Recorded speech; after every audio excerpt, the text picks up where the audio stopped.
This morning the ATF came out with their proposal toward bump stocks. There was a period of time where there was a lot of comment while they were deliberating over re-evaluating the bump stock as far as it being classified as a machine gun under the National Firearm Act or the Gun Control Act. Of course, President Trump has been a supporter of the ATF to go ahead and classify it as a machine gun, much to many of our dismay. And of course also the NRA piped in as well.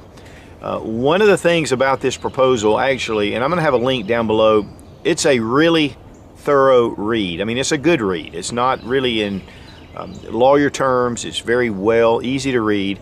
And so I highly recommend you going down and just looking at the way that they put it. Now guys, before I get too far into this is just a proposal. They have made the decision to go ahead with their proposal to ban bump stocks, but you have until June 27th, 2018 to leave a comment regarding this proposal. And so I highly recommend, I'll have links down below in the description.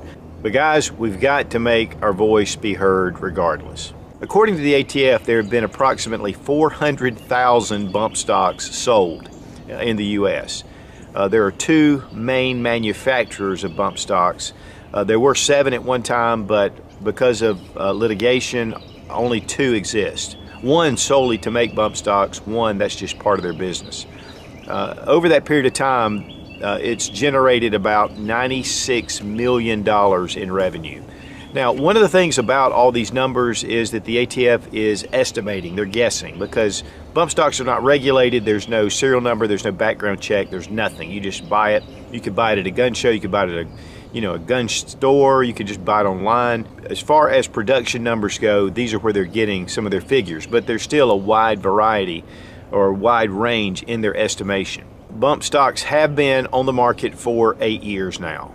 And so over that period of time, obviously, there is a lot of people that are out there shooting it. What gets me is we have 400,000 bump stocks out on the market, and the first crime that we've had.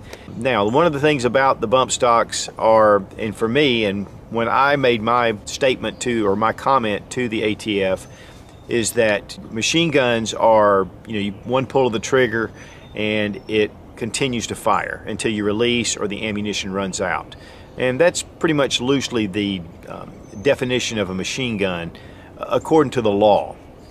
With a bump stock, there's 2 forms to the trigger. There's 2 pressures. You pull it and then it goes forward, and pull it and it actuates on your finger. So that's still a finger action. One of the things the ATF is saying is because there's a small little brace that you rest your finger on, you keep it stationary, that it's still considered one pull of the trigger. And they go into a lot of definition. To me, it seems like that they're really stretching to make a point and trying to really make a point there. But guys, really, the trigger has to be activated, whether it's on your shoulder being bounced by this by the recoil or whatever. It's still an actuation of the trigger. Again, I think that they're feeling a lot of pressure as well. I mean, for 8 years, this has been the law of the land. I mean, that bump stocks were fine. There was no problem with bump stocks. And now all of a sudden they're looking for a reason to classify these as a machine gun. Now, one thing that I was really looking for in the text was references to, trigger systems like the binary trigger from Franklin or the Fostech Echo triggers. Definitely those have a pull. You have to actuate the trigger with your finger. And so there's no way they're going to be able to legislate those triggers through the ATF. New law is going to have to be enacted to prohibit the use of those triggers. Of course, we'll see about that as well. One thing that they did kind of classify is that with the movement of the finger to a pull of the trigger, from a movement of the trigger to a pull of the trigger. And so I think but then they reclassified and said that a pull could also mean a movement of the finger. If this proposal is accepted and bump stocks are banned and become a machine gun, they will not be grandfathered in. You're going to have to destroy them, or you can send them into the ATF, or drop them by the ATF local field office for them to destroy them. One of the things they say is you can shred it, melt it, do whatever it takes to make it inoperable and not able to be restored. You know, there's no way they're going to be able to document who has them, much less who destroys them, but that is under the regulations. It was kind of funny that they said that there were 3 different alternatives to having the bump stock, and to go to a range that is a class 3, has class 3 weapons, and you can test fire these guns if that's what you want to do.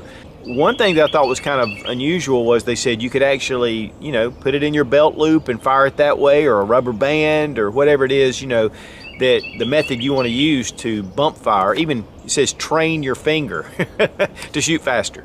All those things are just fine. So, you know, there's been a lot of talk about how, well, you're gonna, you know, what are you gonna do, outlaw belt loops? Well, the ATF doesn't care if you use a belt loop. They don't care if you bump fire the gun. They just care that you do it with a bump stock. And so, and I'm not going to get into a lot of the minutia and the regulation and what they're talking about, because you can go over there and read it. And again, I think it's a really good read. Now, of course, bump stocks are already banned in New York, New Jersey, and Massachusetts, you know, the usual suspects, but also, again, in Florida and Washington and California. So it's not going to really change anything there.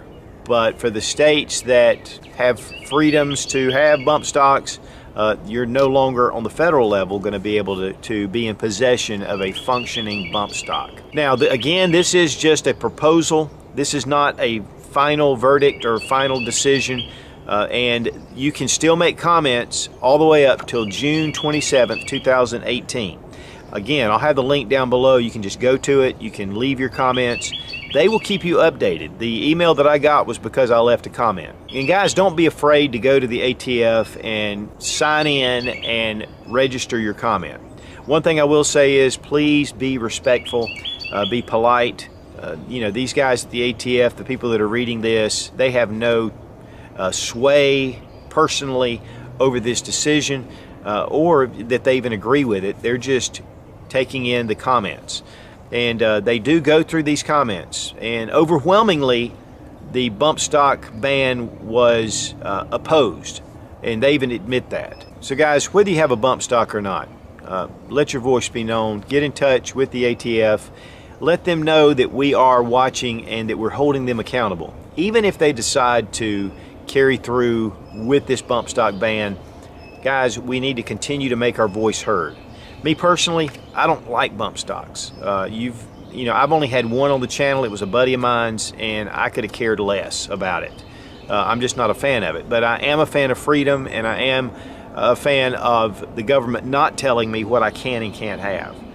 You know, a lot of guys are saying, you know, really the Gun Control Act itself is unconstitutional. But, you know, guys, until that is the law of the land, and until we have it overturned, then it is what it is. Now, guys, one thing I do want to talk about is a lot of times where these regulations and these bills come up and people go off the reservation talking about the possibilities that can happen.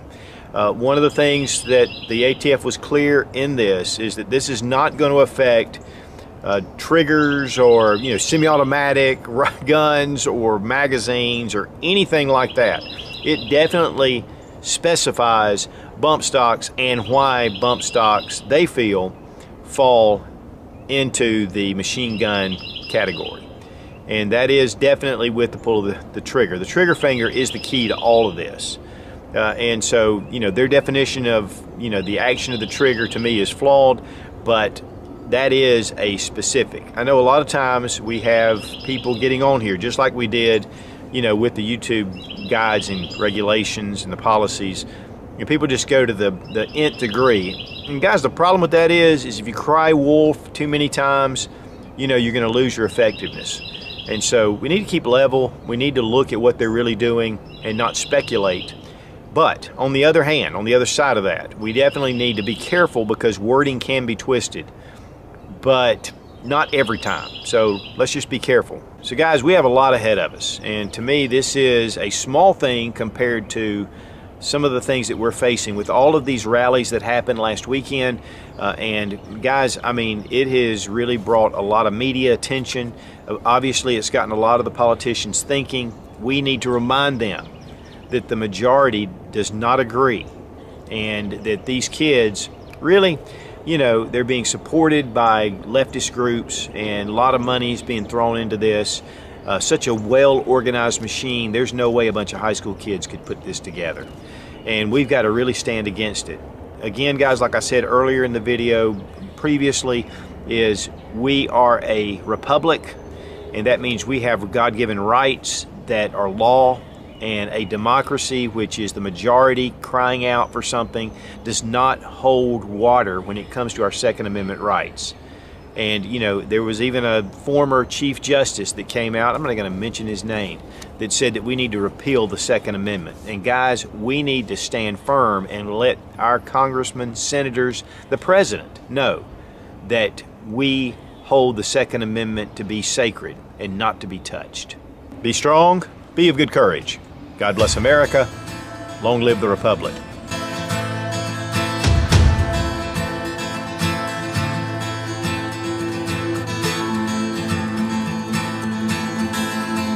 And just a little tip, there's a ton of bump stocks over on Gunbroker. You can go over there.